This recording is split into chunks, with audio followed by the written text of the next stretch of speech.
Haleluya, haleluya, haleluya. Assalamualaikum bismillahirrahmanirrahim. Salam Aki.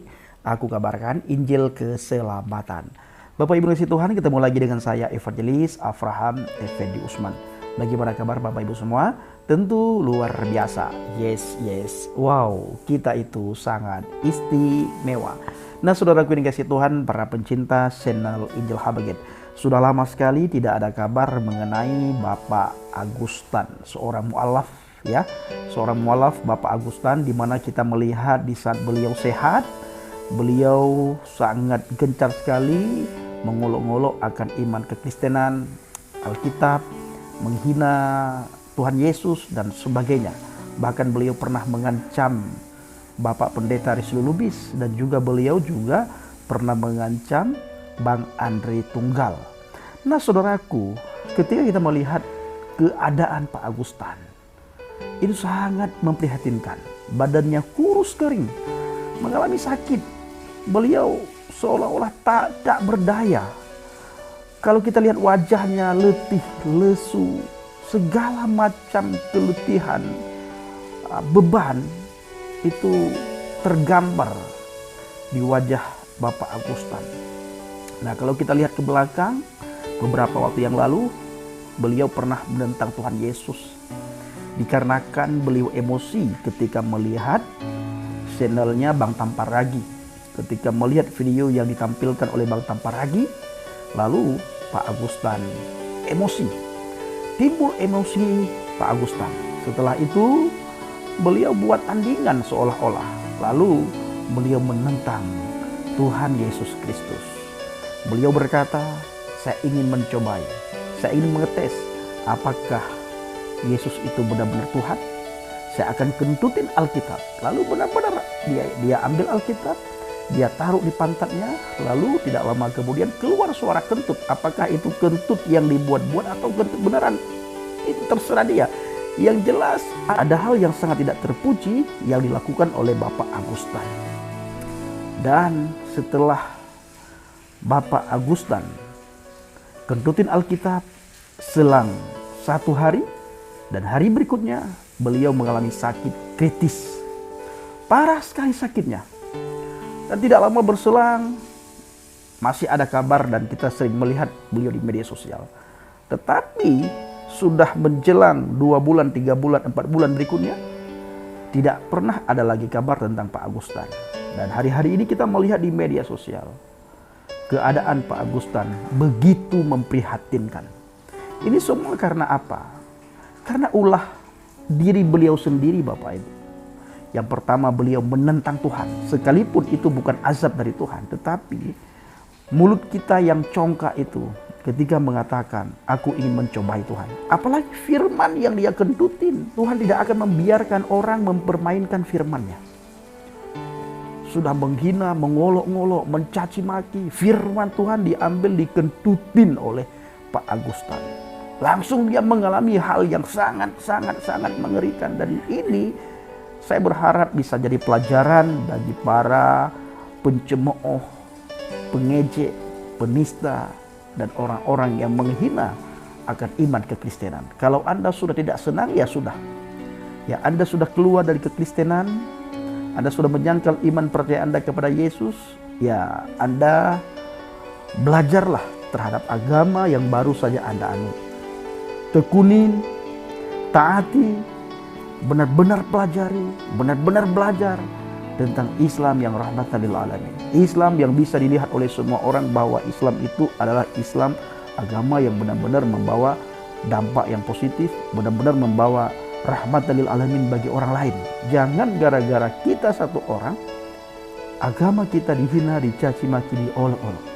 Iman kita dipertanyakan oleh orang lain. Bahkan Tuhan kita pun dipertanyakan oleh orang lain hanya gara-gara kita yang tindakan kita yang tidak baik. Nah, dalam kitab Amsal dikatakan ya, dalam kitab Amsal 18 ayat yang ke-21, Bapak Ibu, hidup dan mati dikuasai lidah. Siapa suka menggemakannya akan memakan buahnya.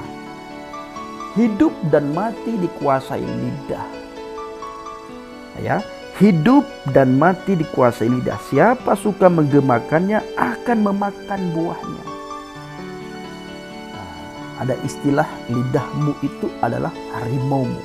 Mulutmu harimaumu, perkataanmu harimaumu. Bahkan termasuk sekarang karena ini adalah zaman internet, media sosial, termasuk tangan kita, jari-jari kita ini adalah juga harimau kita. Jangan sampai jari-jari kita di saat kita memberikan komentar tidak bijak, banyak orang tersinggung, sehingga kita berurusan dengan orang, berurusan dengan hukum, apalagi berurusan dengan Tuhan. Kalau sudah berurusan dengan Tuhan itu parah sekali. Ya, parah sekali.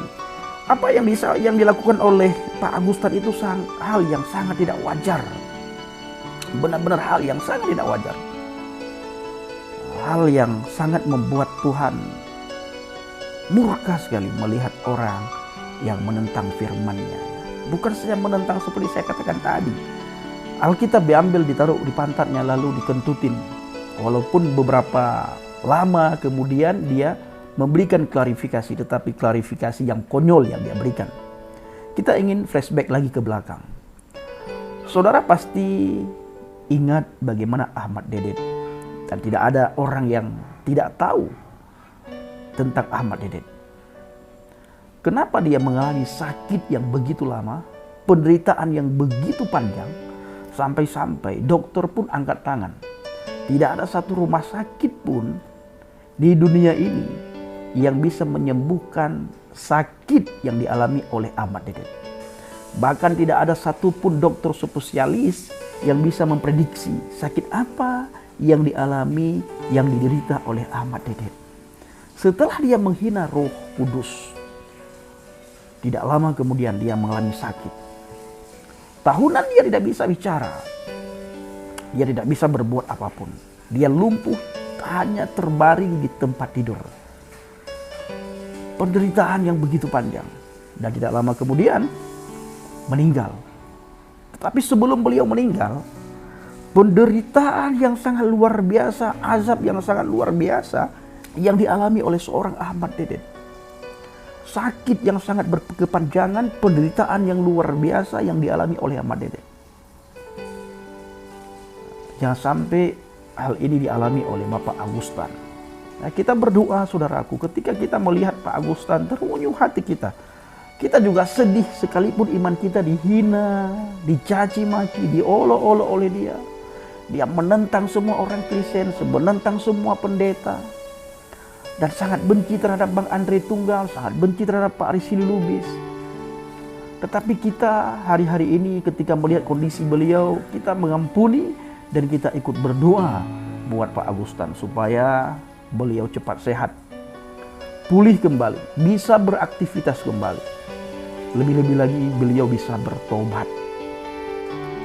Nah, kita berharap beliau bisa bertobat.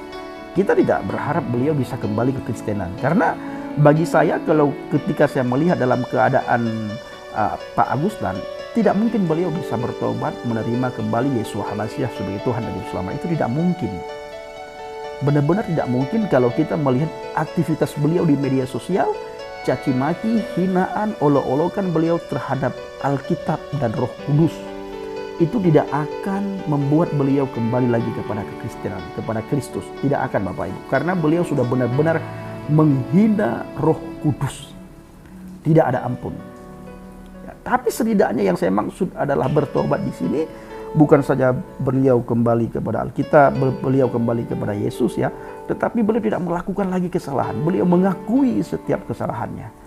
Dan bila ada salah yang mengganjal dalam hati dan pikiran beliau kepada orang-orang di sekitar beliau, ya sebaiknya Pak Agustan minta maaf kepada orang-orang di sekitar Pak Agustan. Siapa tahu dengan Pak Agustan minta maaf, sakitnya itu bisa sembuh. Bahaya sekali bila seseorang memelihara kepahitan di dalam hidupnya. Itu parah sekali bila seseorang menyimpan kepahitan dalam hidupnya, dalam hatinya. Itu mengakibatkan sangat fatal. Jadi saya berharap kepada Bapak Agustan, ada orang yang memberikan pencerahan kepada beliau, memberikan informasi kepada beliau supaya beliau meminta maaf dan mengampuni orang-orang yang ada di sekitar beliau bila ada yang membuat beliau sakit hati terhadap orang-orang di sekitarnya. benar-benar sangat memprihatinkan ketika kita melihat keadaan Pak Agustan. Nah Bapak Ibu, mengenai apa yang Pak Agustan pernah lakukan, itu di dalam Alkitab dikatakan apa Bapak Ibu? Sebab kita mengenal Dia yang berkata, pembalasan adalah hakku, akulah yang akan menuntut pembalasan, dan lagi Tuhan akan menghakimi umatnya. Ngeri benar kalau jatuh ke dalam tangan Elohim yang hidup.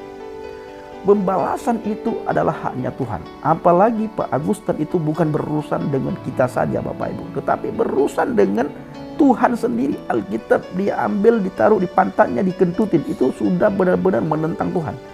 Dia bukan saja mengucapkan dengan mulut, dengan bibir lidahnya, bukan saja dengan omongannya, dengan ucapannya, tetapi dia memperlihatkan kepada Tuhan dan kepada kita semuanya. Dia bertindak. Dia ambil Alkitab, dia kentutin. Dan dia berkata apa?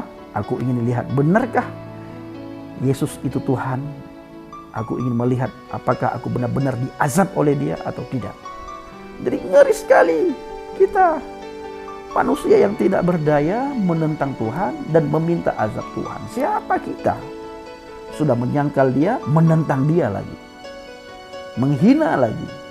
Nah ini Bapak Ibu, dalam kitab mengerikan sekali bila jatuh di dalam Tuhan yang hidup. Murkanya itu akan sangat mengerikan. Kita sudah banyak sekali melihat orang-orang yang menentang Tuhan, hidupnya itu, akhir hayatnya itu sangat mengerikan. Masih ingat? Ada satu keluarga yang mati juga di tol setelah menghina Yesus. Kecelakaan di tol, langsung meninggal di tempat. Dan banyak kejadian-kejadian yang lain yang kita lihat Bapak Ibu ya. Jangan sampai ini dialami oleh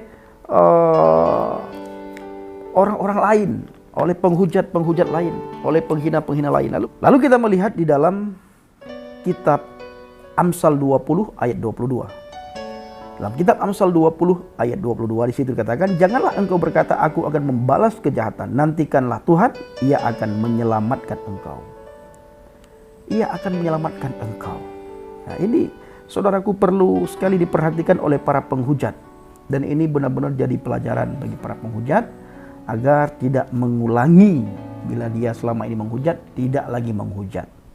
Kalau kamu menghujat orang Kristen, menghujat pribadi kami para apologet, ya itu terserah kalian lah ya. Tetapi kalau kalian menghujat Tuhan, maka kalian berhadapan dengan Tuhan. Kalian berhadapan dengan Tuhan dan kami tidak akan membawa kalian ke ranah hukum. Karena percuma kami bawa ke ranah hukum. Ya, percuma. Nah, mungkin tidak diproseskah atau lambat diproseskah, bla bla bla bla. Ada seorang mu'alaf Bapak Ibu sampai hari ini belum diproses-proses. Ya, belum diproses. Nah, jadi kiranya video ini bisa memberikan pelajaran bagi para penghujat akan kekristenan, penghujat firman, penghujat Kristus. Yang kalian lawan adalah bukan kami orang Kristen, tetapi kalian lawan Tuhan dan kalian berhadapan langsung dengan Tuhan. Kalau memang kalian menghujat, hujatlah pribadi kami, ya. Hujat kami saja. Kalau memang kalian ingin menghujat, karena kami juga setiap hari melihat kalian menghujat kami. Bahkan beberapa hari yang lalu, Ibu Fatimah Sa'diyah pribadinya dihujat oleh seorang mukallaf yang begitu luar biasa ngototnya. Dia juga menghina akan firman Tuhan, menghina Kristen, menghina Alkitab. Setiap apa yang kita sampaikan, dia tidak pernah membantah Bapak Ibu. Dia tidak pernah membantah dengan data, tetapi dia menyerang pribadi orang. Bahkan dia edit foto Ibu Fatimah Sa'diyah. Ya, dia edit foto Ibu Fatimah Sa'diyah lalu dia buat telanjang. Nah, itulah isi kepalanya si mu'alaf itu. Mu'alaf yang mengedit foto Ibu Fatimah Sa'diyah. Itu isi kepalanya, itu isi hatinya ya. Nah, itulah dalamnya dia. Dalamnya hatinya, dalam pikirannya, yang ada di dalam tubuh dan jiwanya. Karena kita melihat dia mengedit foto Ibu Fatimah Sa'diyah, dia buat telanjang di thumbnailnya dia. Nah, ini kamu juga hati-hati ya. Hati-hati. Baik saudaraku. Assalamualaikum warahmatullahi wabarakatuh. Salam Aki aku kabarkan Injil keselamatan. Bapak Yahweh Bishim Adonai Yeshua HaMashiach Ruach Kudus memberkati kita semua. Haleluya, amin, salam murtadin. Saya mengucapkan terima kasih kepada Bapak Ibu yang selalu mendukung pelayanan Habaget, baik melalui doa, dana, motivasi maupun support saudara semuanya. Terima kasih.